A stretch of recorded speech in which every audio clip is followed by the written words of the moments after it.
I want to buy a house. I actually decided last year that I wasn't going to buy a house, and I've been investing my down payment all year, but I changed my mind. And I'll tell you why. Number one is we got really honest about what our realistic lifestyle is versus our fantasy lifestyle. And we were stuck in that fantasy lifestyle of being in a walkable community, walking downtown, going to a coffee shop, going to a restaurant, just having things to do all the time, when in reality, we're working 80 to 100-hour weeks every single week, and we don't leave our house for days at a time. So of course, buying a house would make zero sense in that situation. But we realized we could drastically reduce our housing budget, actually have enough space for all of our filming equipment, and be closer to our friends so we could carpool to all of our volleyball leagues and keep the costs more similar to what we're paying now in rent. A walkable community is the goal. It is the dream, but that's just not how our life is working out right now. Number two, I believe in front-loading investments. That means hitting retirement goals before you buy a house, because buying a home to me is just a lot of sunk costs. It's transaction costs, maintenance costs, renovation costs, furniture, home decor. I could not justify spending tens of thousands of dollars on a home when my retirement wasn't taken care of yet. I just did not expect my investments to grow so quickly. I currently have over $500,000 invested, and that means I could stop investing completely and still retire at 55. Number three, I didn't want to buy a house that me and Logan couldn't cover completely by ourselves individually. If I suddenly lost my job, Logan should be able to cover all of the housing expenses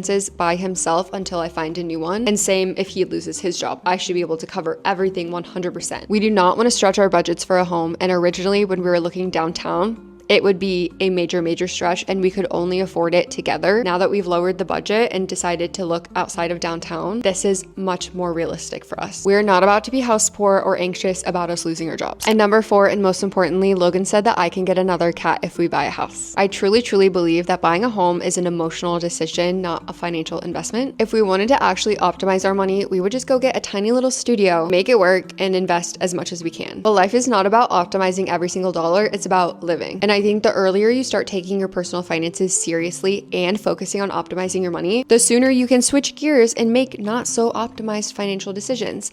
I do not regret focusing so much on my finances in my 20s because it allows me to make decisions like this where, no, I could make more money by renting and investing in the stock market, but I want a cat.